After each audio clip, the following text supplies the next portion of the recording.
Técnicas de creatividad. Hoy vamos a descubrir cuál es el propósito de la utilización de técnicas de creatividad en la generación y evaluación de las ideas. ¿Para qué sirven la aplicación de una técnica de creatividad? ¿Cuál sería el propósito de utilizar técnicas de creatividad, de aprenderlas y desarrollarlas efectivamente? El propósito de aplicar técnicas de creatividad es que las mismas nos ayudan a incrementar la producción creativa mediante la adecuada sistematización del trabajo, la adecuada alternancia entre el pensamiento divergente y convergente y el aprovechamiento de la fuerza generada por el trabajo en equipo.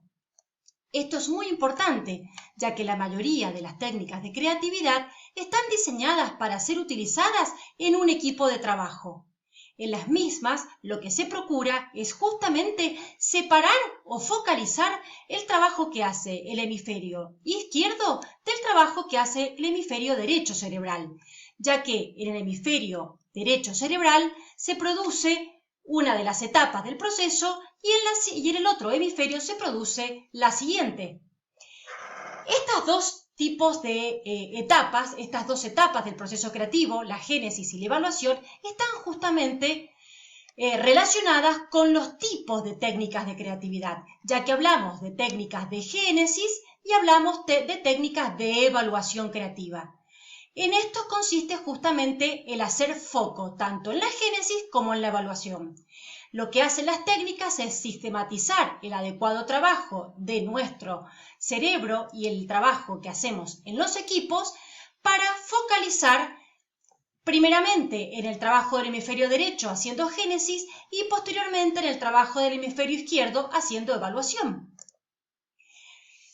Técnicas de génesis hay muchas. Vamos a mencionar solamente aquí 4 de ellas. La tormenta de ideas, que es la técnica más utilizada y la técnica más difundida, que consiste justamente en realizar en equipo una lluvia o brainstorming o tormenta de ideas, de modo tal de producir en un corto tiempo la mayor cantidad de ideas creativas posibles.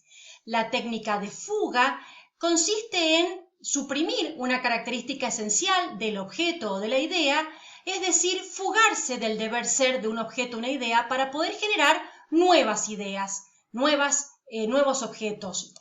Las analogías tienen que ver justamente con el pensar en establecer comparaciones. La idea que subyace a una analogía es que si dos objetos se parecen en algún aspecto, también podrían parecerse en otro.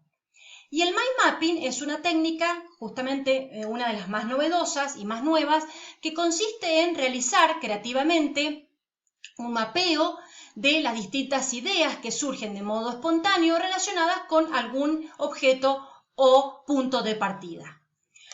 Una vez que uno está satisfecho con la cantidad de ideas generadas en el momento de génesis, en donde uno justamente lo que hace es no criticar las ideas, sino que todas las ideas son bienvenidas, no se evalúan, todas las ideas son del grupo, no se juzgan, podemos pasar entonces a la última etapa de este proceso creativo, que es la etapa de la evaluación, o también denominada análisis. Hay muchas técnicas que sirven para analizar las ideas sin dejar de ser creativos. 2 de ellas son las que vamos a mencionar acá, que son la técnica de positivo, negativo, interesante y la técnica de consecuencias y secuelas. La primera de ellas, positivo, negativo, interesante, consiste en justamente hacer un análisis de las ideas previamente generadas en la etapa de génesis, buscando aspectos positivos de esas ideas, aspectos negativos y aspectos interesantes. Esto lo que hace es hacer un análisis de cada una de ellas sin descartar de entrada ninguna.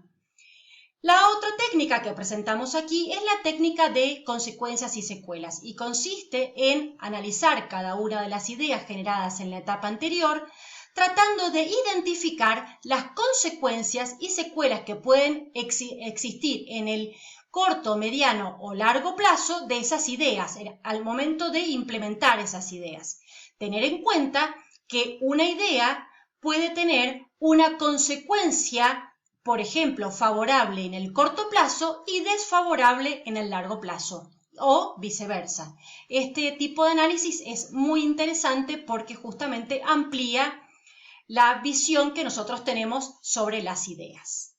Bueno, y con esto hemos llegado a la finalización de este pequeño video donde les propongo conocer de qué se tratan y el propósito de las técnicas de creatividad. Muchas gracias.